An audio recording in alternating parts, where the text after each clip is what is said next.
বন্ধুরা, আজকের গল্প হচ্ছে চোর ও বৃদ্ধার গল্প। তো রাত্রিবেলা এক চোর চুরি করতে এসে এক বৃদ্ধার বাড়িতে ঢুকে পড়ল। তো সেই ঘরের মধ্যে ঢুকে দেখে যে বৃদ্ধা ঘুমিয়ে আছে। বৃদ্ধাকে ঘুমিয়ে থাকতে দেখে চোর তো মহা আনন্দে চুরি করছিল। এইদিকে চুরির খচখচানি আওয়াজে বৃদ্ধার ঘুম ভেঙে যায়।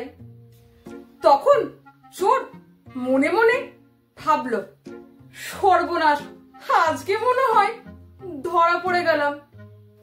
এখন আমি কি করি কিছুই তো বুঝতে পারছি না।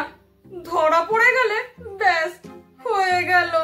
এরপর ঘুম থেকে উঠে বৃদ্ধা মহিলা চোরকে দেখে নম্র স্বরে বললেন, বাবা, তোমাকে তো দেখে বেশ সম্ভ্রান্ত পরিবারের ছেলে বলেই মনে হয় তুমি অত্যন্ত বিপদে পড়ে এই পথটা বেছে নিয়েছো। আচ্ছা, ঠিক আছে, যাই হোক, কোনো সমস্যা নেই। ওই যে দেখো, আলমারির ৩ নম্বর বাক্সে 10 ভরি সোনা আর নগদ 50,000 টাকা রাখা আছে। শোনো, তুমি এক কাজ করো, ওইটা তুমি নিয়ে যাও। বাবা, আমার তো বয়স হয়েছে, আমি আর কটা দিনই বা বাঁচবো, তাই এত ধনসম্পদ দিয়ে আমি কি করব?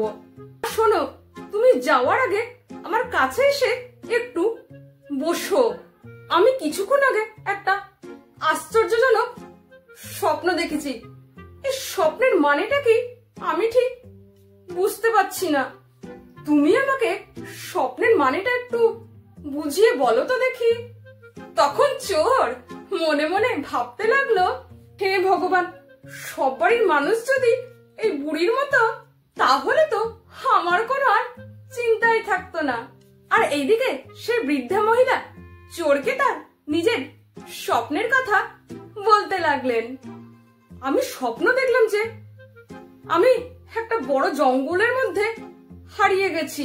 জানো বাবা, সেই জঙ্গলের মধ্যে আমি আমার রাস্তা খুঁজে পাচ্ছিলাম না।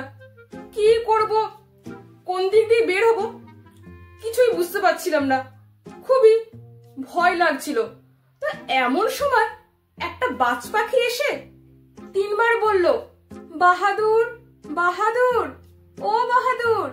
বাবা, আমি কি স্বপ্ন দেখেছি সেইটা তো তোমাকে সবই বললাম। এবার বলো তো তুমি, এই স্বপ্নের মানেটা কি? আমি তো বুঝতে পারছি না, তো তুমি আমাকে একটু বুঝিয়ে বলো না। এবার চোর মনে মনে ভাবতে লাগলো, এই স্বপ্নের মানেটা কি? চোর মনে মনে ভাবছে যে এই স্বপ্নের মানেটা কি হতে পারে।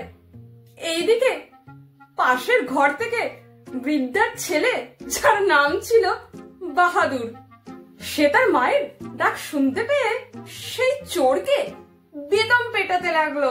বৃদ্ধা মহিলা তার ছেলে বাহাদুরকে বলল, হয়েছে বাবা, হয়েছে, ওর কৃতকর্মের ফল পেয়েছে, এবার ওকে ছেড়ে দে।